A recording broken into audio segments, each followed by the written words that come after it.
Hello, welcome back to Crushing Sounds. Fucking hell, it's hot.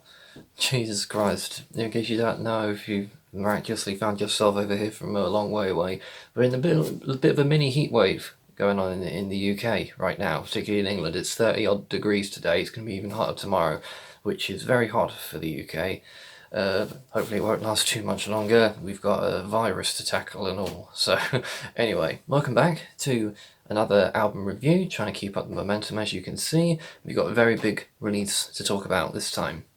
So, gonna jump right into it. I wanted to talk about Lamb of God for years, quite a long time.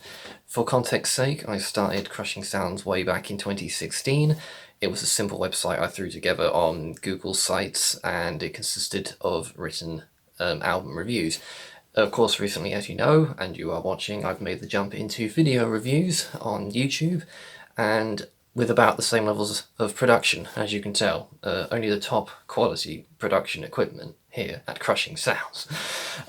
Anyhow, there was one album I wish I could talk about at the time when I started the website. However, I wanted to keep the reviews current, as it were, keep up to date, so as much as I wanted to, I couldn't talk about Lamb of God's 2015 album, Seven Strom und which came out just before I launched the website. I wanted to talk about it partly because it was such a widely discussed release at the time, and mostly because it was just a fucking phenomenal album. But to delve into my history with Lamb of God, I've known about them for probably as long as I have been into heavy metal music, but I didn't really dive into their music until I want to say about 2014. It very quickly became clear to me after listening to them why they are viewed by many people as the leading figures in this post-Pantera era of modern heavy metal. They incorporate the best things about thrash, punk, hardcore, and just some of the best players on their respective instruments in the modern metal scene, for my money.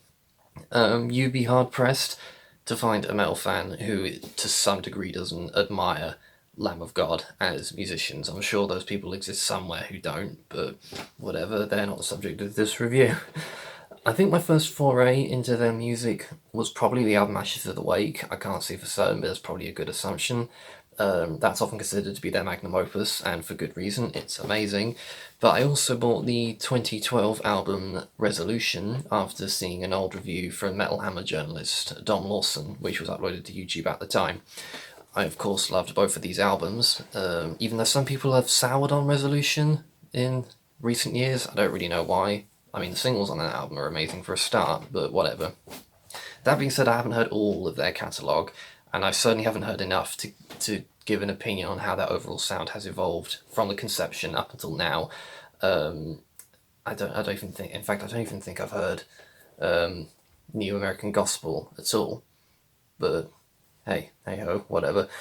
I've heard enough, I guess, to more or less keep up with their recent live shows. In fact, I was supposed to see them this year, but thank you very much, 20 fucking 20. Yeah, so whether they've grown or changed over the course of their career could probably be discussed or commented on by someone better qualified than myself. Having heard a good chunk of their music since Ashes of the Wake, in fact, the majority of it since that album, it's safe to say they haven't really done any major overhauls since that album, but hey ho, I mean, Amon Amarth proved that if it ain't broke, don't fix it, and I think Lamb of God do that as well. And now I've criticised many bands, namely in the core scene of metal, for sounding too derivative, not changing anything to make anything new. I think the difference here with Lamb of God is they aren't part of a circle jerk of bands who are all doing exactly the same fucking thing. As long as I'm concerned, Lamb of God sound only like Lamb of God, and no one else sounds like them. As long as they keep staying their own thing, and they keep doing it at this level of quality and care, then they can keep being awesome, as far as I'm concerned. So anyway, the band have now released their 8th studio album, and their first self-titled from the band. Here's the thing, it's not that I have an issue with self-titled albums per se, but the reasoning for it never ceases to make my eyes roll every time I hear a justification for it. Putting only our name on it is a statement, Bly says. This is Lamb of God, here and now. Now, Randy Bly, the vocalist of Lamb of God, is a very, very smart guy. but this is not as profound as he thinks.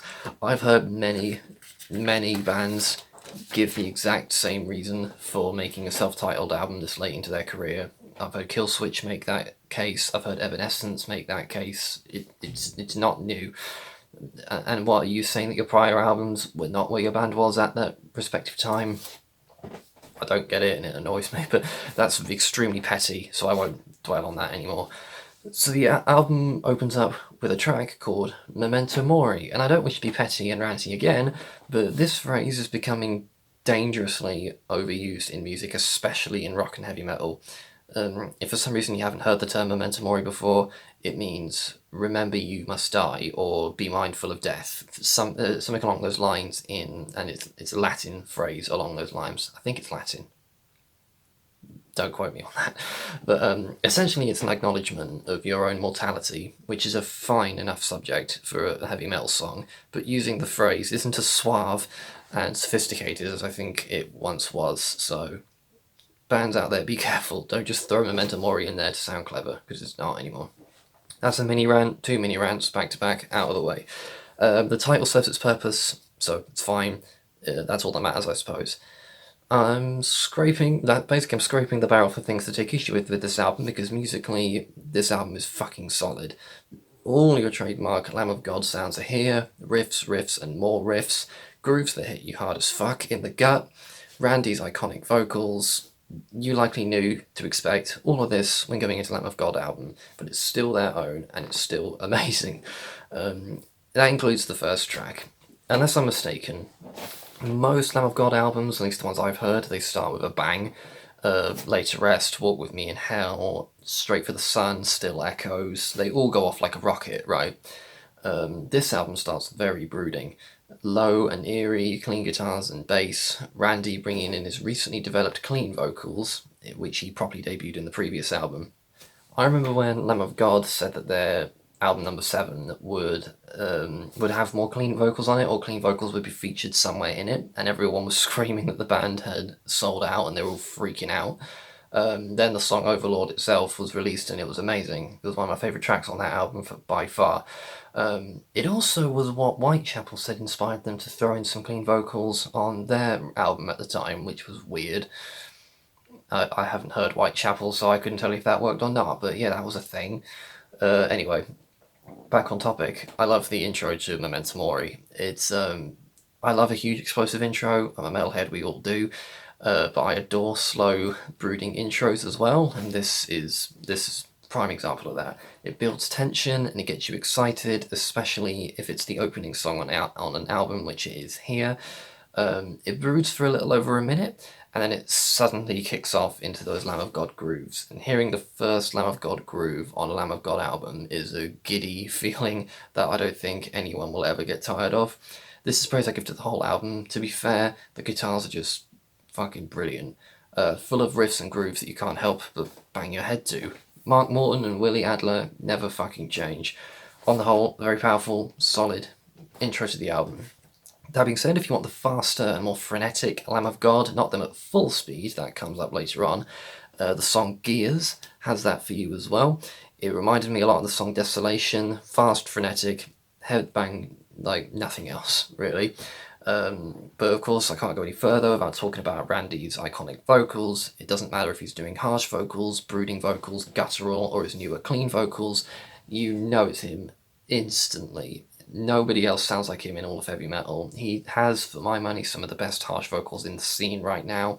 Certainly the most recognisable.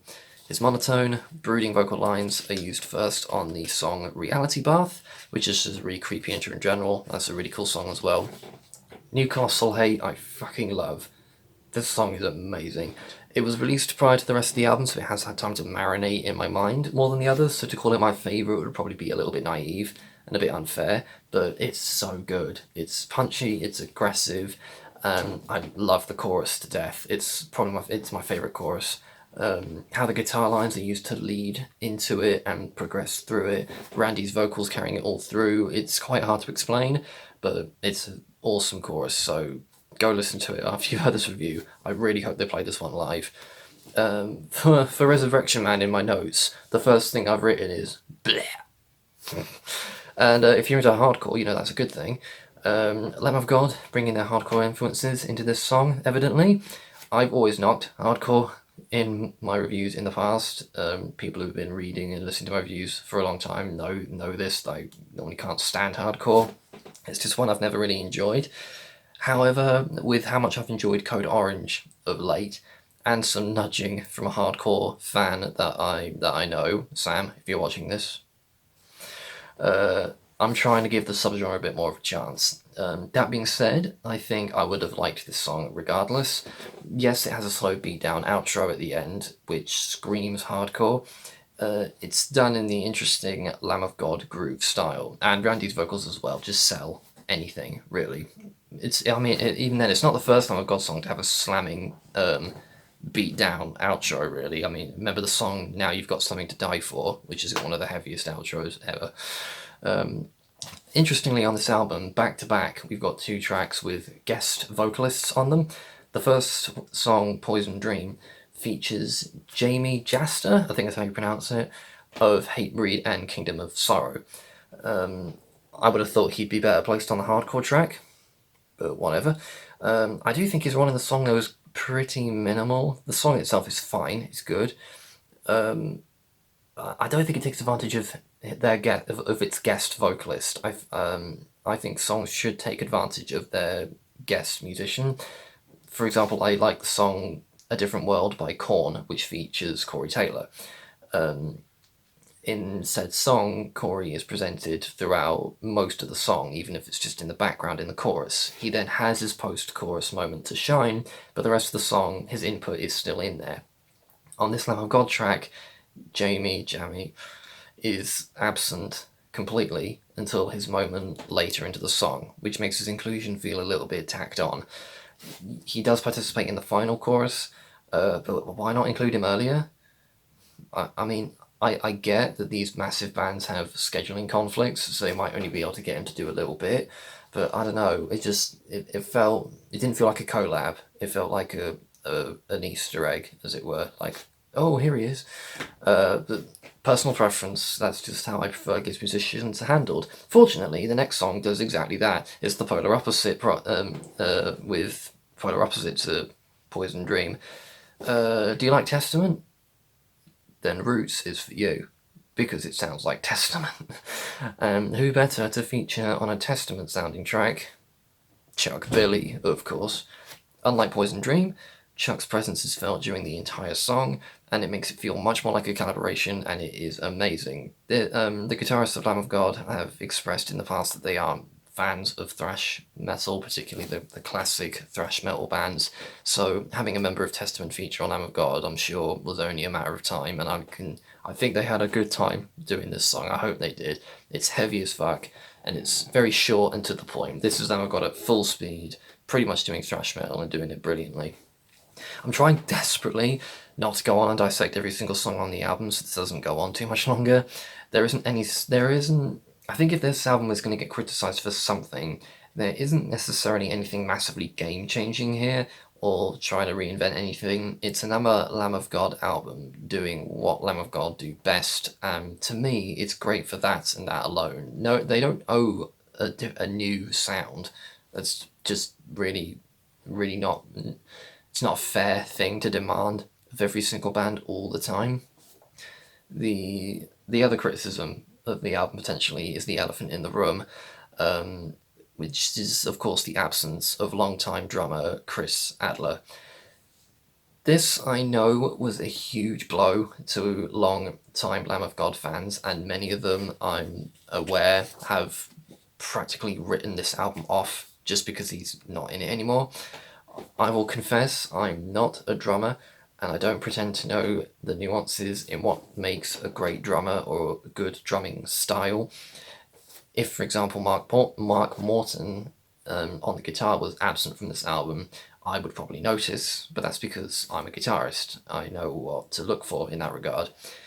If the lack of Chris Adler on the drums is noticeable to you and it bothers you enough that you can't enjoy the album, I won't try and tell you that that's unreasonable or invalid. That's just not something I notice, and I don't know if I ever will notice it. But it doesn't impact my opinion on this album. It doesn't ruin anything as far as I'm concerned.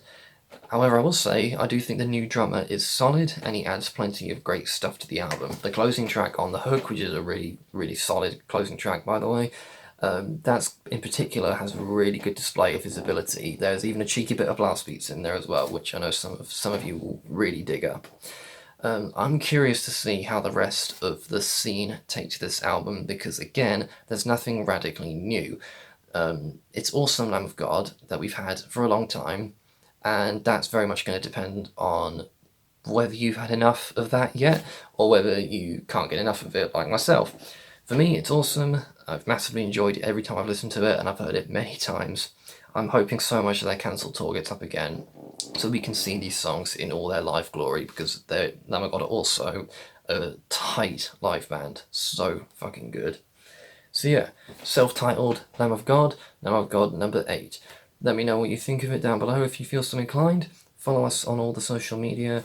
Stay safe out there. We're almost there, at least in the UK. So stay safe. Don't do anything stupid. Don't go crazy. Don't queue up outside of fucking Primark or whatever it is at 10 in whatever stupid time in the morning it was. Are you people serious? Can you really not wait to go to the fucking clothes shop? Whatever. So yeah, be sensible, look after each other, stay safe, go listen to some heavy metal, maybe even the Lamb of God album, who knows. I'll see you next time for the next review. Thanks for watching. Bye bye.